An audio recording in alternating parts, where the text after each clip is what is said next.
in Nisse's V8 because he has things to say. I have things to say. This episode will be about timing, ignition, and ignition coil that we're going to be changing on this guy. But first we want to kind of show you the problem, what's wrong with him, and we'll do that after the intro.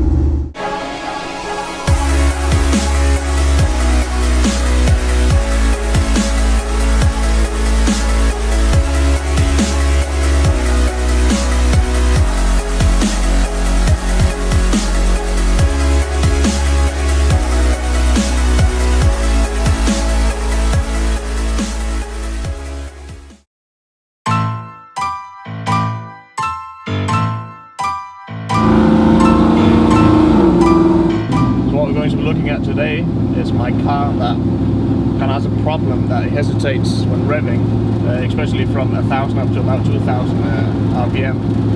What it does is that it, you know, pull down the throttle, it opens the carbs and it kind of hesitates for a couple of seconds, and after that it accelerates just fine, but just about 2 seconds before it actually picks up. What I believe it is that it's the vacuum advance that's got a problem. It's kind of different from some days. Some days it just doesn't work at all, and other days it works just fine. And I did notice that the vacuum advance little thingy that's on the distributor, that was actually quite loose, so I tightened that up the other day. It was as loose that I could see it wobbling up and down. So I think that has done its job now. And then I just went ahead and got a brand new distributor from RPI Engineering, because I know the one I've got in now I've gotten wet a couple of times, and the same as the ignition coil. So I went ahead and also brought a bigger ignition coil from RPI Engineering. So hopefully that should solve the problem. And then also it does kind of skip a beat sometime. When you accelerate, you're gonna hear like jumps over a cylinder that's not firing. That could be an indicator of bad leads, distributor, or coil. And I got brand new leads also from RPI, and I absolutely love them. They are massive big leads, and does the job really well. So my theory is that it's the distributor or the ignition coil. So we're going to be swapping those out today and showing you how to do it, because you do need to have a brain before you do that, with some timing and stuff and things magic you need to take care of before you just slam it on. So it's going to be our plan for today, and see if we can stop that from doing it anymore.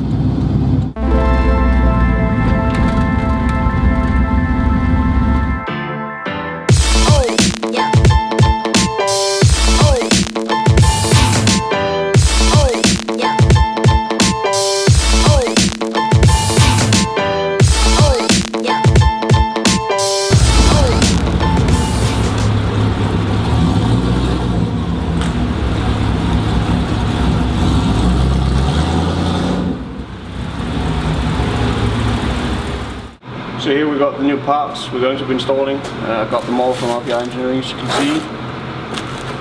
First we've got the coil. Take that out. The coil. Already here it looks a lot beefier than the one I've got on for it now.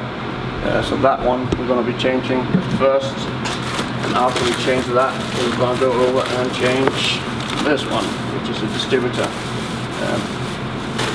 Note what year your car is from before you order, because there's a pre and before 1976, I think, around there. So make sure you get the right one.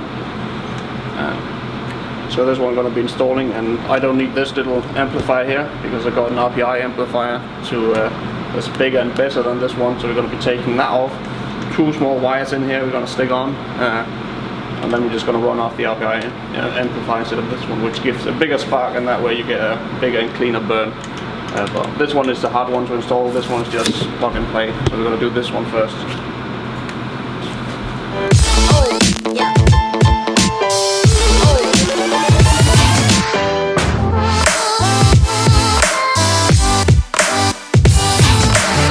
Just taking all the wires, running it through this waterproofing kit here, making sure that I know which one goes to the negative and positive side of the coil. So I'm just basically taking 2 wires off, putting in through 2 wires on the other side here, and sticking them through this one. I'm using silicone because that makes it job 1,000 times easier. So we're just taking the 2 coils here off. We've got the old one here, Lucas, part number DLB198, and you got the new Bosch one here, TDI ignition coil. If you shake this one, you just hear a tiny bit of rattling. Nothing special about that. I mean, like a tiny bit. But if you rattle this one, you hear water, like shaking a water bottle. I have no idea that there's supposed to be water, battery acid or something inside of these, but I did not know that. And also just the weight wise of these, even though this one got liquid in it, this one is still a lot heavier, which means it wrapped more coil around it, which means you've got to get a bigger spark. What do you think this one? Dimensional wise, they're about the same. This one is a tiny bit bigger, but not that much bigger, but I don't know, I was supposed to say that sound. I'll install the new one now. A quick Google search, and apparently old style ignition coils can have oil in them, so that may be the reason. One's up here and test it out, see if he actually runs the new coil before we completely cover him in rubber.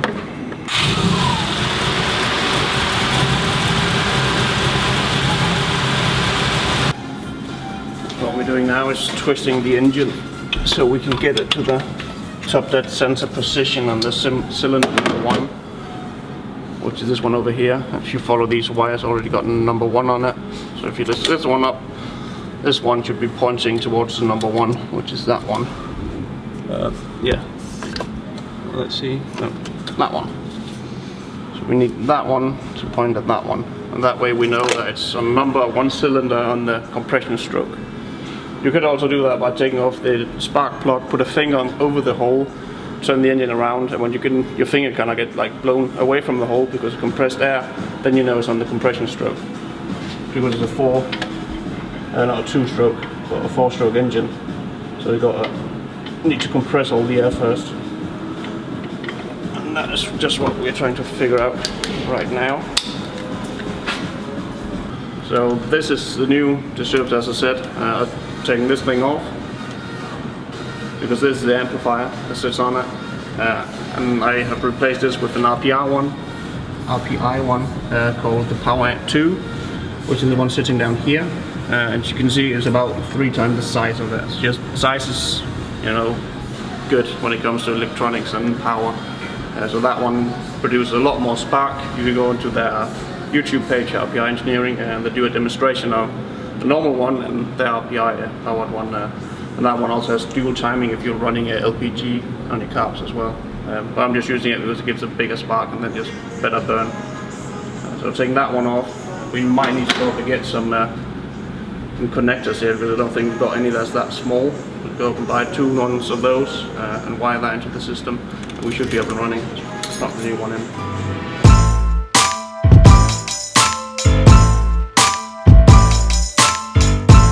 So what I'm doing now is kind of modifying it a bit because we haven't got any prongs that are that small to fit into these, and we just went to the shop and they don't have them either, so we're just gonna snap those off and we're gonna weld on some other wires. It's gonna come out here and onto the amplifier. So let's just gonna cut those 2 off, run them through these waterproofing holes here and do it that way instead. It's a bit more time consuming, but it's gonna be absolutely the same as it was before.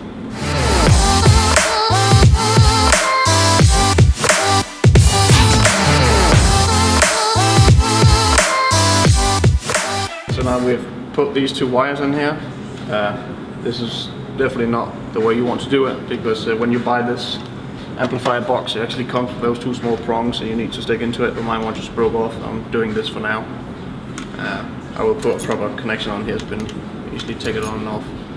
But anyway, put that on now. Now we just need to put the distributor into it, get it timed, and after we're timed I'll put this alien looking thing over the top on this one as well. So far, when we're going to put it back in now, we need to make sure that it is aligned with cylinder number 1. We can take the old cap, put that on, and that way we know that this one is cylinder number 1, which means it needs to be pointed towards this little blue spot right here where the wires are. So we turn it just before it, because you see the gears are kind of cut at an angle, so it needs to glide into that bit, and then it lines up with the first cylinder. If it doesn't do that, you're gonna try and fire up the number 8 cylinder instead, and then that's gonna completely mess up the engine. This part is quite crucial. You get it exactly the same way as you took it out.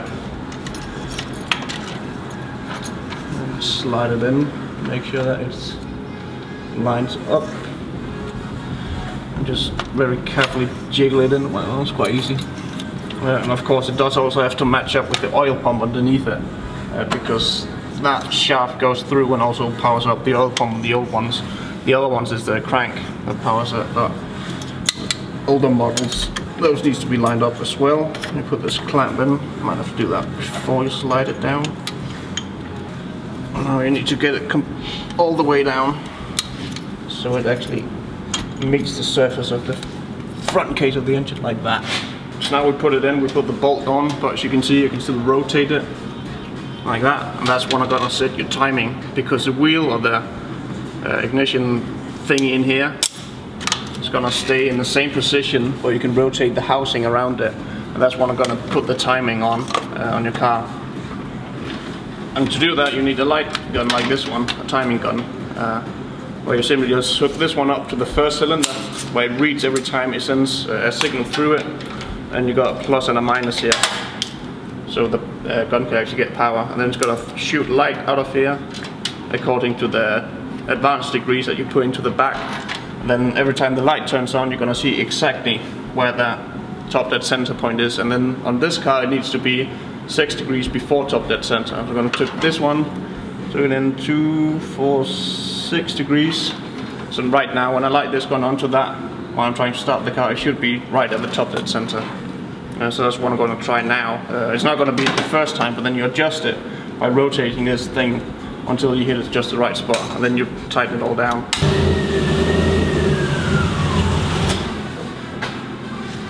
This is best to do on a hot car, but so we need to get it started first.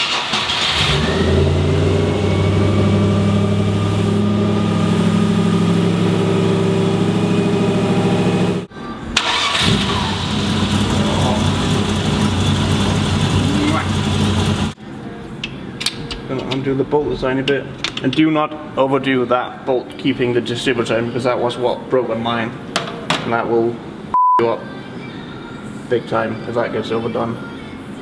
But now it's loose again. I'm going to do a bit more timing and see if I can get it just right.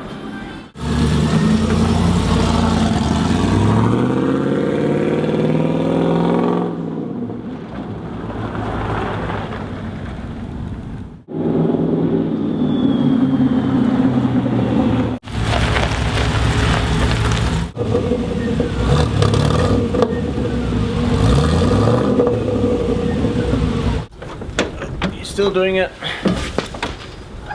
but definitely got a lot more torque now. I think the main problem must be the caps then. Oh, that's better. Yeah, even from here, it feels smoother. Yeah.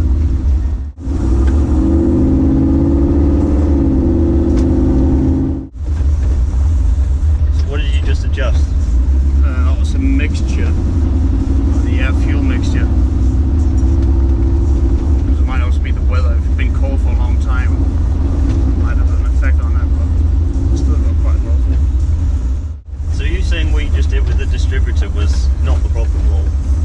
It was, because now it's not doing that where it like skips a beat when you accelerate. It's going like bah, bah, bah, bah. So it was a combination of the two? Yeah, so we got one of the problems now, but now I know the other one is a fuel problem. Carburetor problem, so might save up for Edelbrock mobile instead.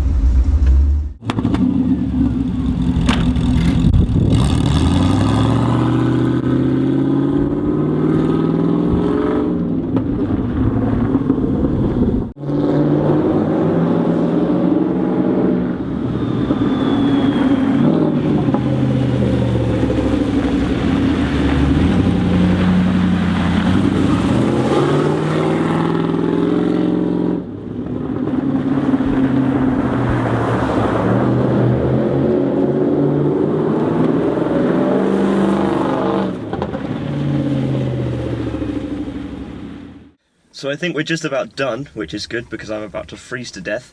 And you want to explain the next bit? Yeah, the next bit I'm gonna do, I don't know if it's gonna be off camera probably, that's just mounting this.